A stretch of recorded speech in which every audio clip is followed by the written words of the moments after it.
I just want us to look after each other everywhere we can, because the truth is that not everybody that lives here will actually make it. Yeah, not everybody. Some will be down.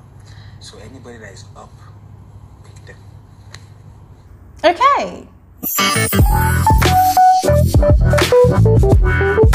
Guys, have you noticed that conversation that happened between Whitemoney and Angel is one of the most unexpected conversation of this week? I mean, if you agree with me, go ahead and let me know in the comment section below. Because, guys, I was actually surprised that they were able to actually sit down that way and have a heart-to-heart conversation. Looking at the fact that ever since Angel and Pere had found themselves in that secret white room, the things that Angel had actually said to Pere, the things that both of them had actually exchanged about Whitemoney, talking about, oh, he's fake, this and that about Whitemoney. Guys, Angel has come out of that white room with an entirely new attitude towards Whitemoney, with a different perception about him, you know, basically just avoiding anything that would find both of them in the same space having a conversation. So when I saw both of them talking yesterday, of course it was Whitemoney that went to meet her because she was having some sort of emotional meltdown. Guys, I was kind of shook. But then aside my shock at seeing both of them even talking that way, guys, the content of the conversation was very, very interesting, and I would love to share all of the details of that conversation with you all. So please ensure to watch to the end of this video, because trust me, what they talked about is worth listening to. Also, guys, please don't forget to turn on post notification on my channel. That is one of the easiest and fastest ways that you'll be able to receive alerts of my videos whenever I upload a new one. I upload videos multiple times daily, not just about Big Brother Naija, but also I will be reviewing the soon to begin Gulda Ultimate Search TV show. So if you're looking for that space to get the most factual, accurate, detailed information of these shows, as well as movie reviews and trending social topics, guys, this is the right space to be. Before I forget, you're welcome back to my YouTube channel. You already know my name is Glory Elijah, and this right here is Frankly Speaking with Glory. I am the girl with the T. Now we can begin this video proper. Last night, Angel decided to have an alone time again. I mean, this is something that she does once in a while when she feels kind of overwhelmed with the entire situation of the house, the game, the pressure. So I feel like she was probably having cold feet about, you know, the finals. I mean, nobody knows who's going to emerge the winner yet. Prior to that, she was in the garden with the rest of the housemates. They were having conversations, dinner, recollecting fun memories in the house, just basically sharing stories about, oh, what other housemates did. All was just good vibes and all, until Angel decided to remove herself from the crowd and then find her own zen mode on her bed. Now, while she was there, as usual, she was singing and just chilling basically, you know, but looking at her countenance, it looked as though she was worried or being plagued by the thought of something. And that was when Cross got into the room to pack up his merch, and he also tried to talk her out of her mood. Angel, you know this is what I don't like, and maybe this is how you definitely coped, but don't do that shit with me. Once you start getting connection with me, you can't just get moody and just stay in one place and just start doing what you used to do. Just, it's either you fucking evict me out of this house, or you find a way to evict yourself. But then she said that there was basically nothing wrong with her, she's just chilling. So quite strangely, Cross's pep talk, if you may call it that, it didn't quite work with Angel, and Cross kind of just gave up and left. So he went back to the garden, and whilst the others were still talking, I think Whitemoney kind of noticed that Angel was not with them. So he asked about her, and Cross said, oh, she's just there, blah, blah, blah. And guys, later, Whitemoney removed himself from the group and then went to go and have a conversation with Angel. Now, initially, I was scared that she was going to chase him away. But quite unexpectedly, both of them, they had a very, very mature, heart-to-heart conversation, talking about, you know, things, basically. They were just talking about things. But now, moving forward to the actual crux of this video, Whitemoney said something that's actually very, very true. He said, we can't be equal, but we can have a base.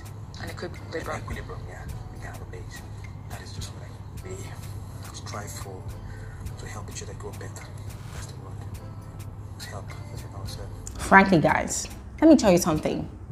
You see those words that Whitemoney spoke? Trust me, it created an entirely new perception about Whitemoney in my mind. Because trust me, this is the first time that a fellow housemate would carry such consciousness in his mind about the rest of the housemates, about the harsh reality of being on a platform such as Big Brother Naija.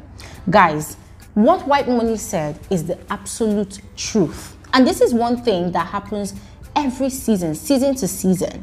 I've done several videos about this, but just for the sake of reference, guys, let's talk about it. Let's revisit it again. The harsh reality is 20 to 25 to 26 individuals will go into Big Brother's mansion to play a game, to compete for a winning prize. At the end of the season, one person will emerge the winner. Only about 5 people will consistently bag endorsements from different brands.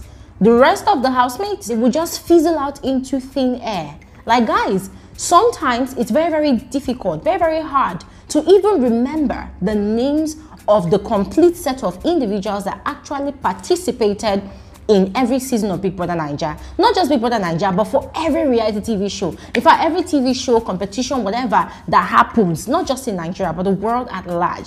Guys, it is a crazy reality that a lot of people do not really know that actually happens with these people.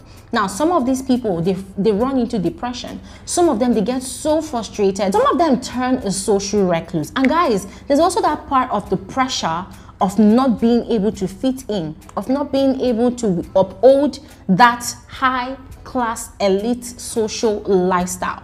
Season to season, guys, if you sit down with a notepad and you try to calculate the number of housemates, or let's call them individuals, you know, that are very successful from every season of Big Brother Naija, guys, trust me, you won't be able to count up to 10 out of the 20 or 25. It's not because there's something wrong with the platform. No, guys, it's something about the society.